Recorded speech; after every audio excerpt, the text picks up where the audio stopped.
This is CBN NewsWatch. Thanks for joining us, everyone. For CBN NewsWatch, I'm Wendy Griffith. We begin this half hour with President Trump signing another executive order, this time targeting the International Criminal Court.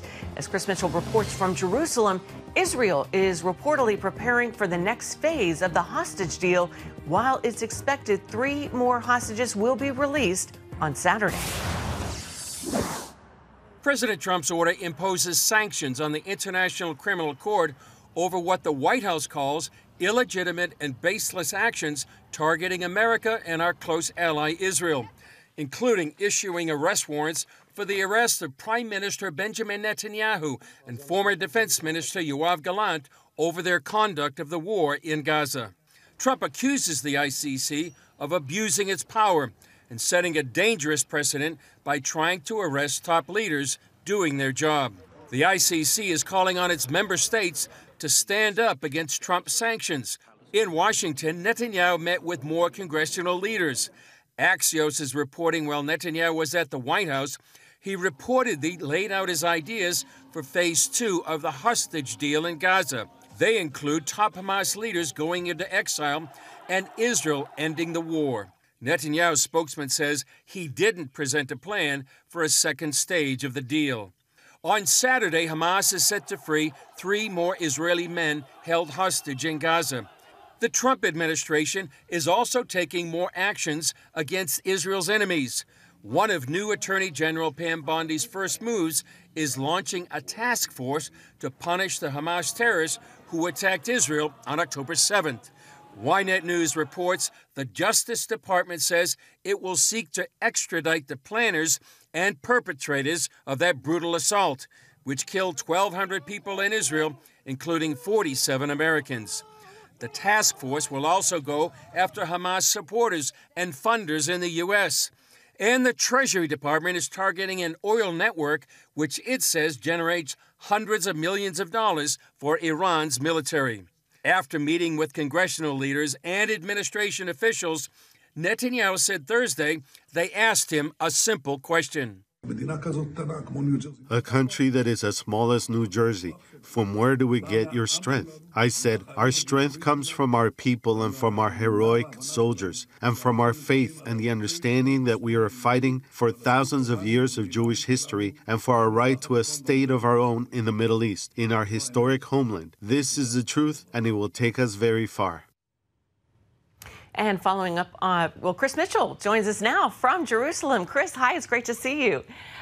Following up on Prime Minister Netanyahu's comment to lawmakers, how do some look at Israel and the region 15 months after October 7th?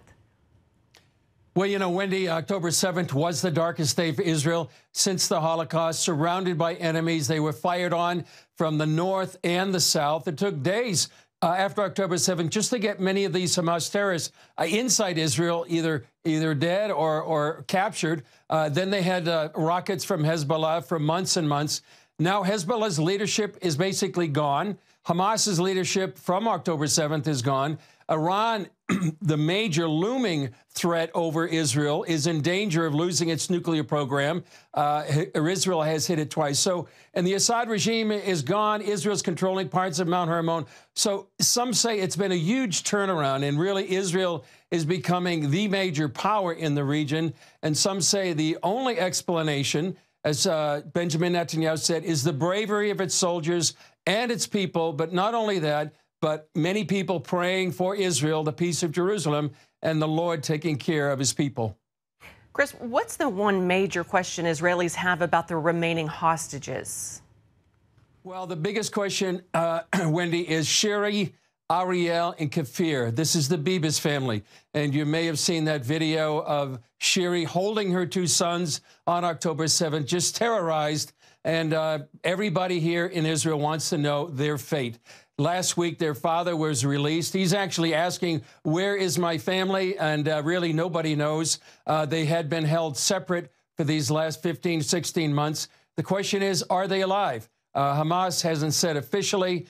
Israel says it has grave concerns whether or not they actually are alive. So that is the main question, and that's going to change the whole tone of Israel. Right now, there's jubilation for the hostages that have been released, but very, very deep concern here for the fate of the Bibas family that Israel has really embraced as its own. Wow, our prayers are with them. And Chris, what are the main issues as Israel looks at phase 2 of the ceasefire hostage deal? Well, I think one of the main issues, Wendy, is this going to be the end of the war?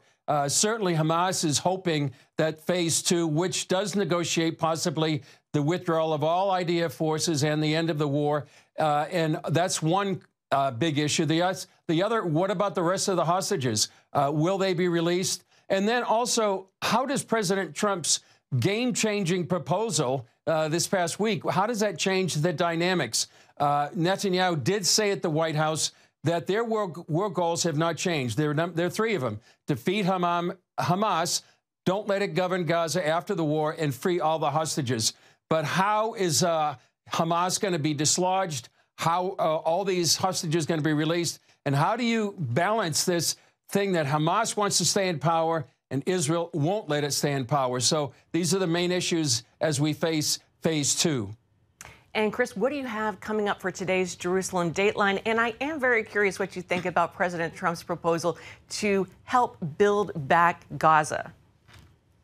Well, it's the game changer right now, Wendy. I think it actually might work, even though there's a lot of pushback right now, but I think actually it may work. What we're going to have is we're going to have some discussion about that with Ambassador Danny Danone in this week's Jerusalem Dateline. Also going to have Cindy Jacobs really sending an intercessor's alert about Iran, a ticking time bomb with its nuclear program. Also contributions by Joel Rosenberg, Mario Bromnick, who's the head of the Latino Coalition for Israel. All that on today's Jerusalem Dateline, Wendy. Fantastic. I'll be interviewing Mr. Rosenberg next week about his new book, The Beijing Betrayal. Doesn't that sound like a movie title as well? All right, CBN News Middle East Bureau Chief Chris Mitchell, thanks so much for your insights. We always appreciate it. I know many people, including me, are praying for you and our staff there in Jerusalem. God bless you, my friend. And back here at home, the National Prayer Breakfast in Washington, D.C. is a long-standing tradition going back decades. President Trump received a warm welcome there Thursday. As he has in the past, he made quite a bit of news. Kelly Wright has more. President Trump announced he is launching a new presidential commission on religious liberty and an executive order that will target anti-Christian bias. Attorney General Pam Bondi will lead a new task force on stopping all forms of anti-Christian targeting and discrimination within the federal government. Also, it will prosecute anti-Christian violence and vandalism. During his appearance at the annual National Prayer Breakfast, President Trump announced that he will reestablish a White House faith office led by his longtime spiritual advisor, televangelist Paula White. The president started his day urging America to trust in God. Faith in God has always been the ultimate source of the strength that beats in the hearts of our nation. We have to bring religion back. We have to bring it back much stronger. President Trump making a declaration of faith during the 73rd National Prayer Breakfast at the U.S. Capitol. He urged Republican and Democrat congressional members to unite in their focus on faith, hope, and love for God and country. The president reminding the lawmakers about leaders of the past who helped to guide America spiritually, to be seen as a beacon of light. Leaders like George Washington, John Winthrop, and Billy Graham. Billy Graham was very special. One floor below us, Reverend Graham's statue stands with an open Bible. The page turned to a letter from the Apostle Paul, which reads, "Let us not grow weary of doing good, for in due season we will reap if we do not give up." Never give up. Never, ever give up. You can't. At a second prayer breakfast, President Trump recognized one of the survivors of the October 7th attack in Israel. Noah Agora Amani was taken captive at the Nova Music Festival by Hamas. For 245 harrowing days, Noah showed unwavering strength and courage and faith as she endured the unendurable, really, what she went through. But by the grace of God, she was rescued by the Israeli Defense Forces, and now she's come back to pray with us this morning. The president continued his message about faith, focusing on the assassination attempt on his life when he was shot. You know, honestly, it changed something in me. I feel even stronger. I believed in God, but I feel much more strongly about it. Something happened. So. In a reference to the Sermon on the Mount, President Trump said, "Blessed are the peacemakers." Mr. Trump said he would like to be remembered someday as a man who served America and the world as a man of peace.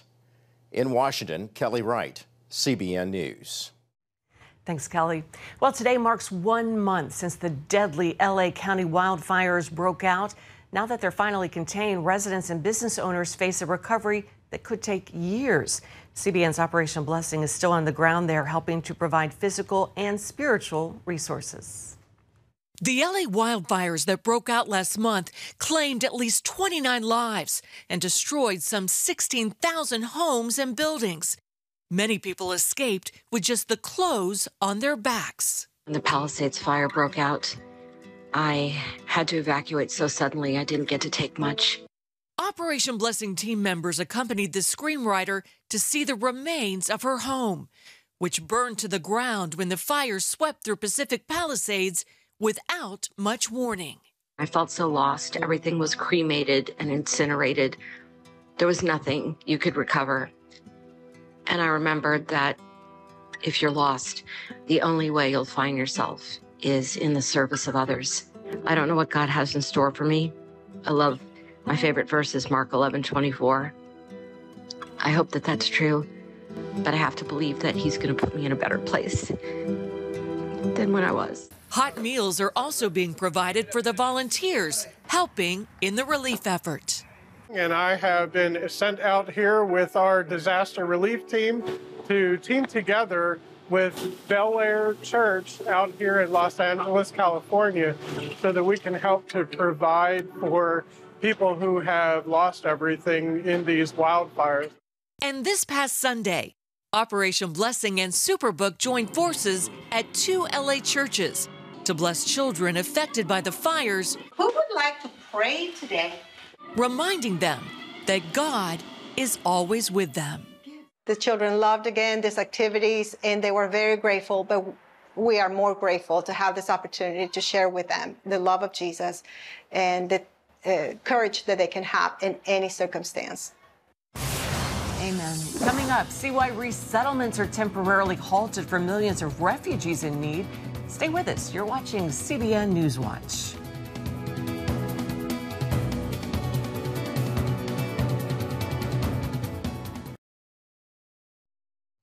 More than 2 million refugees worldwide live in dangerous conditions and need a place to go.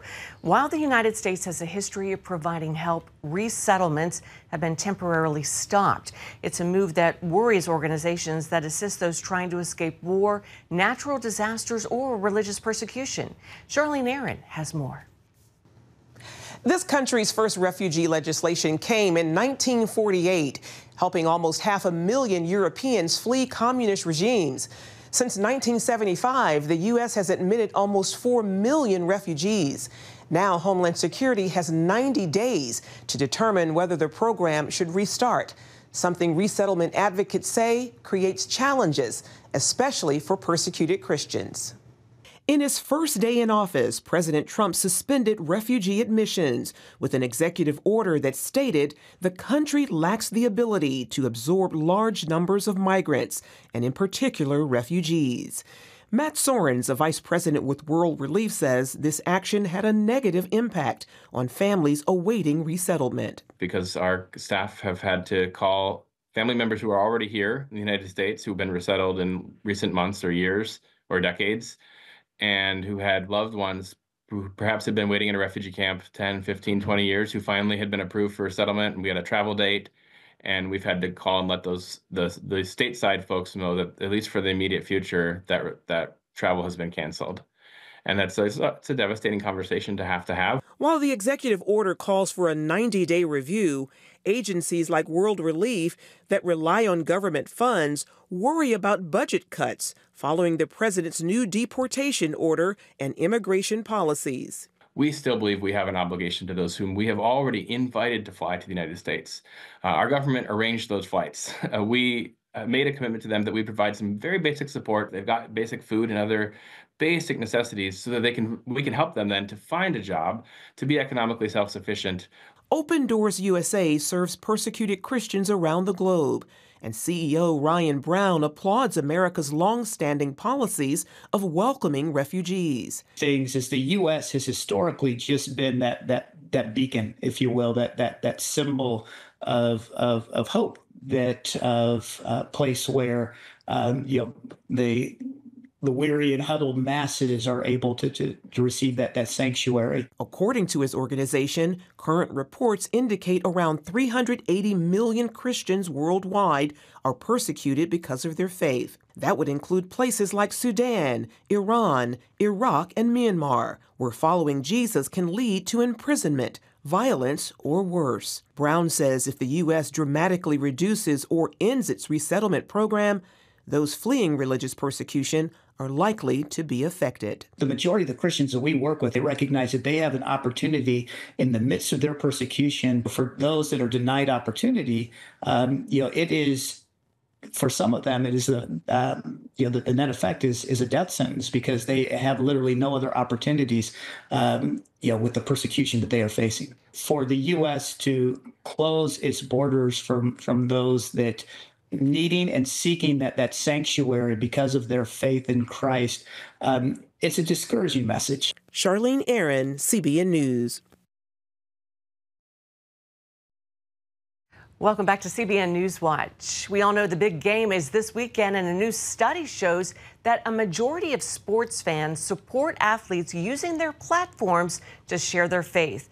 Joining us now to talk more about this is CBN sports reporter Will Dawson. Will, great to see you. You've been in New Orleans this week with the Chiefs and Eagles. What was the scene like there? Tell us.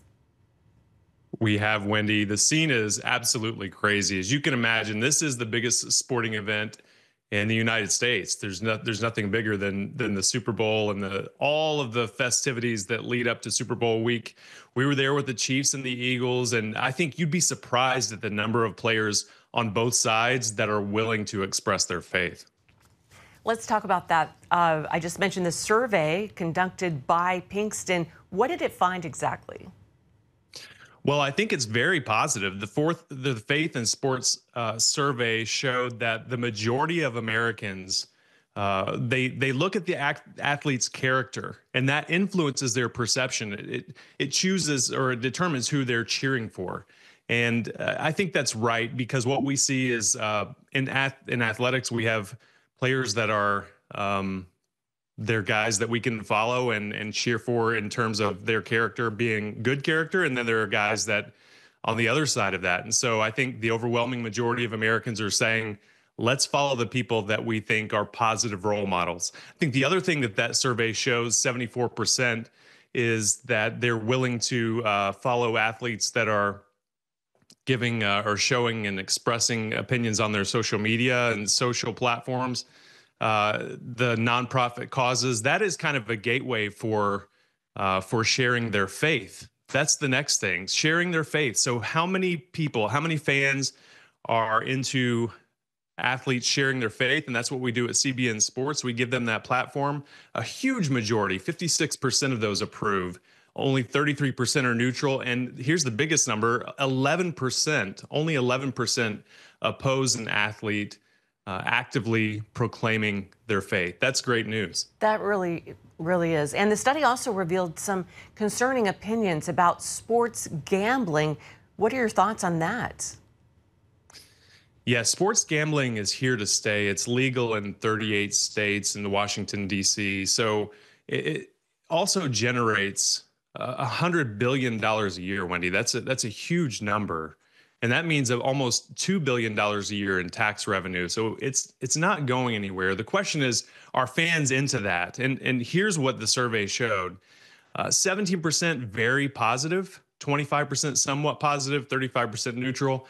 That biggest takeaway is 22% negative. So the majority of people are great with the idea of sports gambling. And that could be for a number of reasons. I think The difference here is, are Christians and Catholics the ones that they interviewed part of this survey?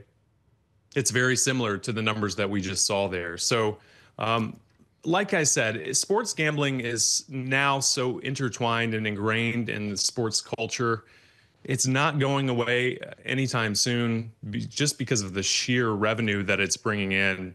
But really what we need to do, and this is our takeaway as Christians, what do we do? I think that we need to have a theology of gambling. And obviously the Bible doesn't explicitly prohibit gambling, but there is certainly some wisdom that we need to apply when we're thinking about this issue, because someone that we know is either gambling a little bit or they're gambling a lot. And we do need to know how to approach those people and talk to them with wisdom. Yeah, absolutely.